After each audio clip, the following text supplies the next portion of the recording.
Hi, Orange Girl here with another scrapbooking process video for you. I am working with Flair from the Flair for Buttons today. I am also working with papers that I purchased from the Paper Issues store. If you want to purchase anything from Paper Issues, use the code OrangeGirl and you can save 20% off your order at any time. So this layout, I'm going to use these two photos. They're of the same thing. One is just a closer up picture of us when we were on a, well, not of us, of something we saw when we went on a hike. I'm going to use these lovely Simple Stories papers that have all these mushrooms on it. And my idea when I started this was I was going to rip some layers of pattern paper and put them at the top, and then add some paint, some mixed media underneath that, kind of coming out, and then that would be what would house my photos. I'm going to tell you that I've kind of sped this process up a little bit. I mean, all I'm doing here is cutting things, right? So I used the, actually not even cutting. I mean, in that case I was cutting, but really I'm doing a lot more ripping than cutting. But my thought process is that I wanted to have a little bit of green, and I liked the idea of having the map on there because we were on a hike and we had, left our area to go to another location about 15 minutes away from our house. And I liked the green. I wanted to use this green also to pull some more of that out from the mushrooms that are up at the top. So my thought was I was going to create something similar to what you see there. It does change. And then I'm going to use a little, this is a distress ink, and it's supposed to be a mustard color. And when I used it, I felt like it really looked less mustard and more yellow. And so I did that, and the reason I sped that up is because I do end up changing that. So I'm going to mess around with it for a little while before I decide I really don't like it. There's kind of a mustard color that's in some of the marshmallows, really, mushrooms. That's in some of the mushrooms that are in the paper up at the top. And so that's what the color that I was trying to mimic. And you can see there that it did not happen. It's way too bright. So I was thinking that I could use these lovely buttons, from a Flair for Buttons, that have nice sayings on them. And I'll link all that information below so that you can see them and purchase them if you'd like. And I also wanted, obviously, to add some butterflies because I'm a butterfly girl, especially if it's a story about my daughter. The story here was more about my daughter and I we're still isolating in our house for the most part. We get all of our food delivered at this point, and all of that. So whenever there's a chance for us to get out of the house, like with nice weather, and go somewhere where we're not around people, we try to do that. My one true love is back at work, and so we get kind of bored during the day. And so we went and found this place to hike. So I decided I didn't really like the yellow, but I didn't want to completely, wreck my paper. So I put some white gesso over the top of it and flipped my paper so that a lot of that yellow is just going to be underneath my ripped papers. Does that make sense? So I think you'll see as we go here. And now what I'm doing is I'm using the packaging technique, and I'm also just spraying some of this spray ink onto my page. I'm also using the nozzle there to do some splatters because I like the way that looks.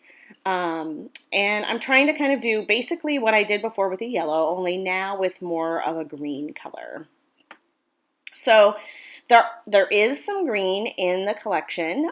This doesn't match perfectly, but I like the way this ends up in the end. So I'm using a darker color of green here to add some more splatters over the top. And look at that. I really like how this background looked.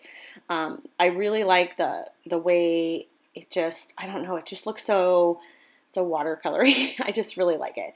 So when I decided that I liked that color much better, I decided to start gluing some things down. And I do change it up a little bit, the order of my papers that I use and some of my papers that I use. But you can kind of see there's a green in the mushrooms, in some of the mushrooms, and that was the green that I was kind of trying to mimic a little bit in my watercolor. And it doesn't do it perfectly, but once I get everything on, I like the way that it ends up looking. So I'm going to put a little tissue paper behind my photos, which I typically do. It just kind of gives them a little home.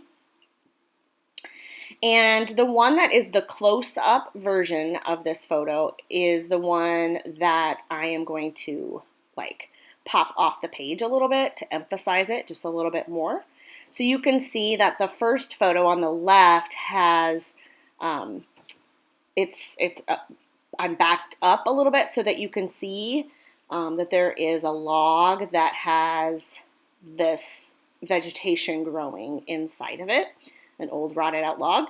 And then there's a close-up of that vegetation on the picture on the right. And so I thought these papers just fit the whole idea of the story and the whole idea of these photos perfectly. So I really like this Simple Stories collection.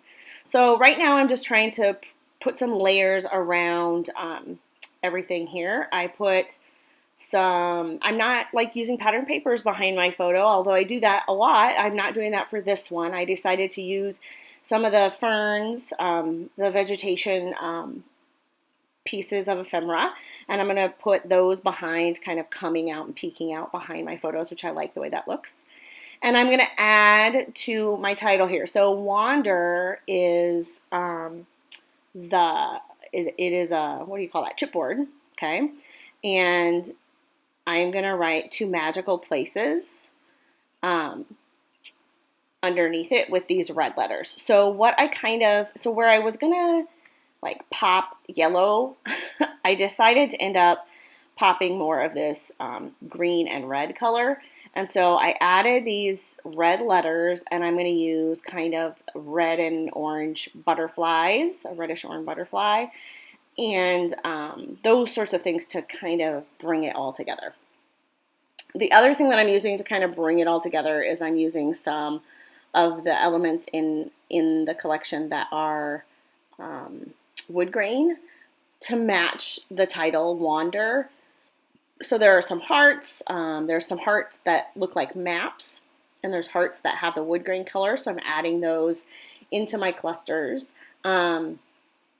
Take a hike. There's a circle that says take a hike. That is a chipboard element, and I decided to actually replace one of the pieces of Flair with that. It's a circle. I needed a pop of wood grain up there, and so I decided that fit really well. So I added that up to the upper right, and you can see now I'm just kind of building, going through the ephemera pack, going through the chipboard, finding mushrooms, finding butterflies, finding hearts, little things that might tell the story with phrases on them, like this best ever and some of that.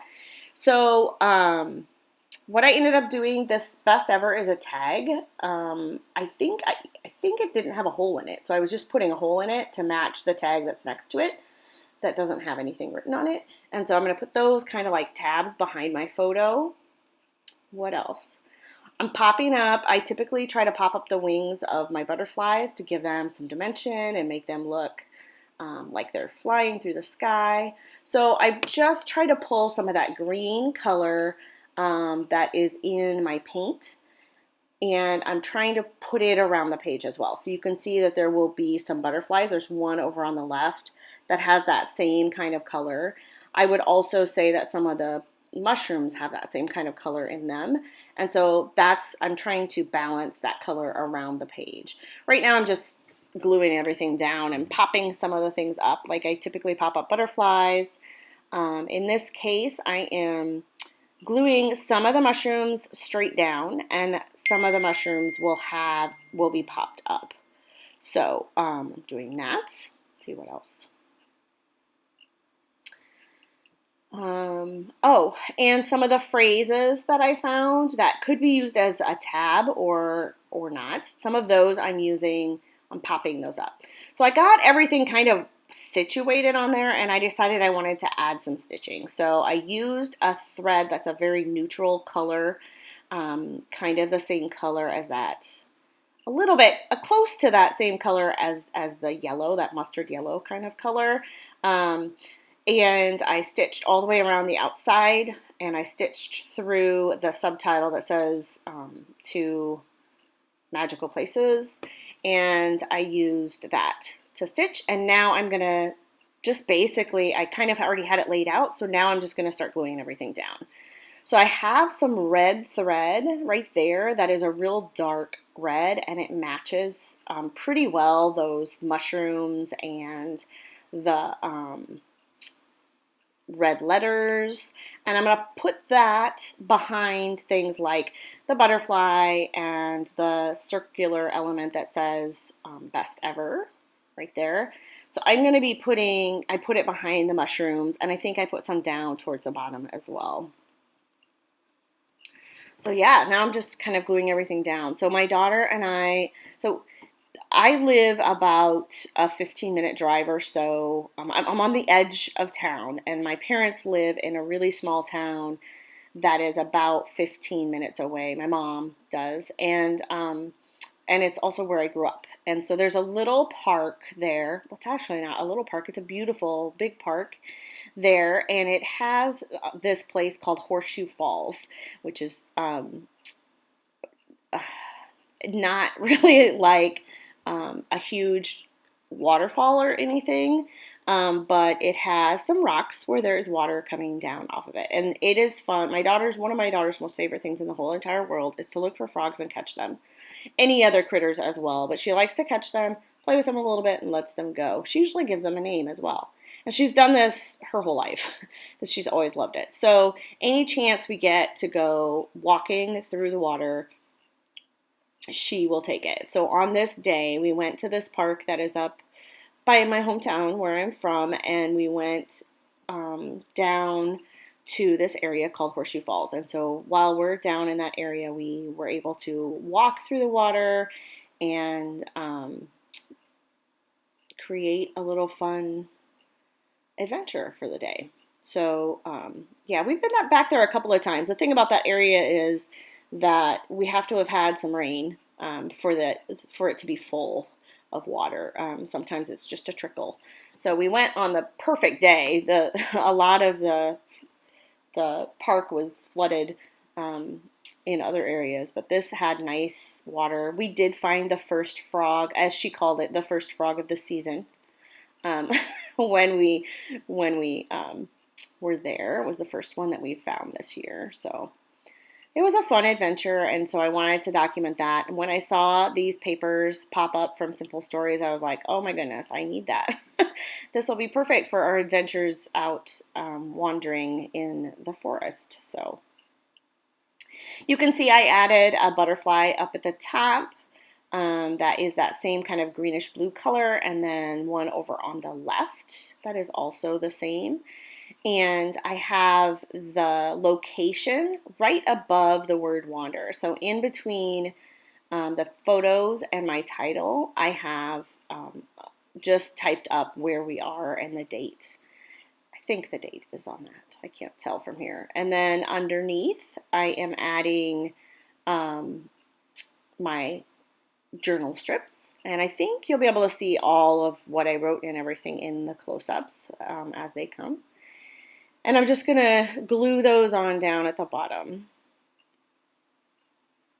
I oftentimes will try to add something underneath my journaling to give it a home, if that makes sense.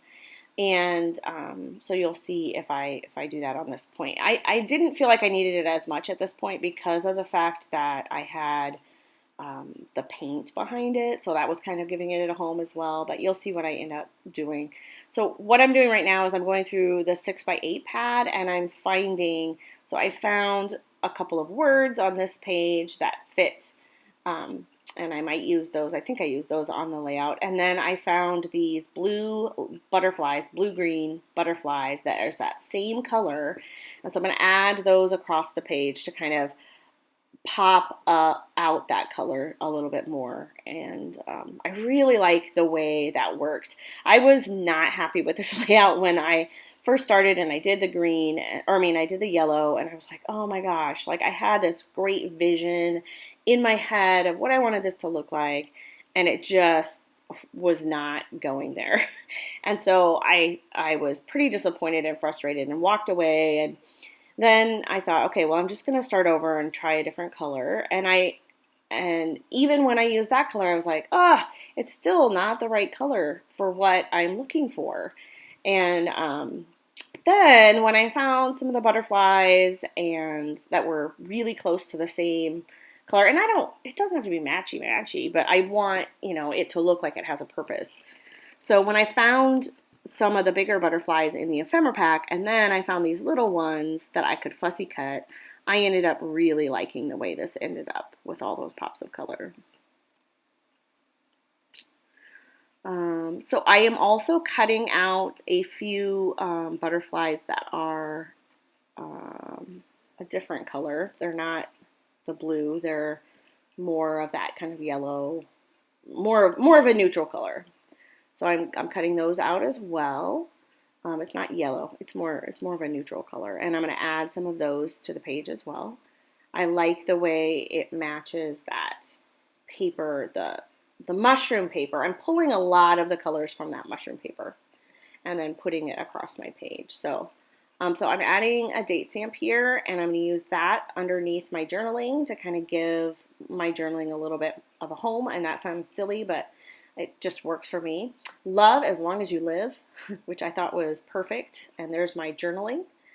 And I took my journaling right from my social media post, Life is a Gift and Great Escape. I thought those were all just really great things to add to this layout to kind of tell the story. So thanks a lot for stopping by, and I will see you in my next video.